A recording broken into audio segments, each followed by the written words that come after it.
এখানে কতগুলো গরু আছে? গরু এখানে আছে 270 পিস। 270 পিস আছে। আচ্ছা, দিনে আপনারা কত লিটার দুধ কালেকশন করেন? দিনে 1.5 quintal. Hello guys, welcome back to our channel. আজ আমরা এসেছি ভারতবর্ষের শেষ সীমান্তে যে নদীটি রয়েছে সেটা হচ্ছে পদ্মা নদী। তো এখানে অনেক গরুর পাল, এখানে অনেকজন তারা কিন্তু গরু লালন পালন করে এবং এখান থেকে তারা দুগ্ধকারী যে রয়েছে তাদের দুধগুলো কালেকশন করে এবং তারা কিন্তু দূরে পাঠায়।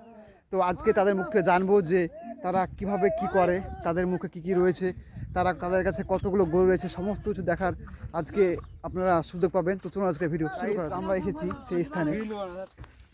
তো দাদা কেমন আছেন? খুব ভালো। কেমন চলছে আপনার ব্যবসা? ব্যবসা খুব ভালো চলছে। আচ্ছা, আপনাদের বাড়ি কোথায়? বাড়ি কোথায় আপনাদের? বাড়ি কাতলামারি মোহনগঞ্জ। কাতলামারি মোহনগঞ্জ, মানে এখান থেকে তো অনেক দূর হবে। হ্যাঁ, অনেক দূর, 20 কিলোমিটার হয়ে যাবে। এখানে কতগুলো গরু আছে? গরু এখানে আছে 270 পিস। 270 পিস আছে। এখানে দুগ্ধগাভী কটা গরু আছে? হ্যাঁ, যেগুলো দুধ দেয় সেগুলো কটা গরু আছে? গরু আছে ওই 100টা। আচ্ছা, দিনে আপনারা কত লিটার দুধ কালেকশন করেন? দিনে 1.5 কুইন্টাল। 1.5 কুইন্টাল। হ্যাঁ, এবং এগুলো কোথায় পাঠান আপনারা? এগুলো আবার মোহনগঞ্জ চলে যায়। মোহনগঞ্জ।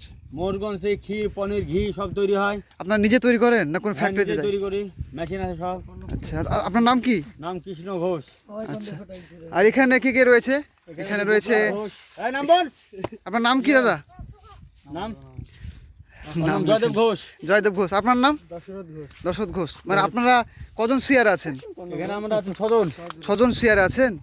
তো গাইস দেখুন, এখানেই তারা রাতের বেলায় থাকে এবং এখানে রান্না বান্না সব কিছু করে। দাদা একটু দেখালে ভালো হতো যে গরু মানে কোনটা দুগ্ধগাভী রয়েছে, কোনটা কি রয়েছে এখানে।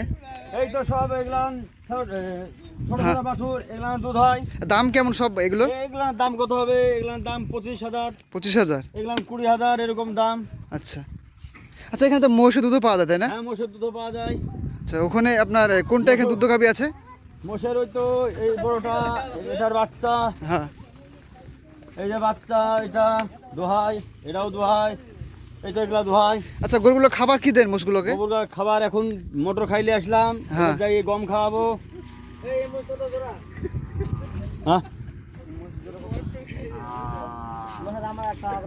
ওই যে বাচ্চা পিয়ে খাচ্ছে।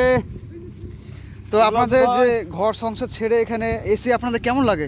ঘর সংসার আরো, ঘরে তো আছে, আবাদ আছে, ফসল আছে। এখানে 10 দিন থাকি, ভাই আসে 10 দিন থাকে। হ্যাঁ, বড় ভাই আসে, ছোট ভাই আসে, সবারই আছে।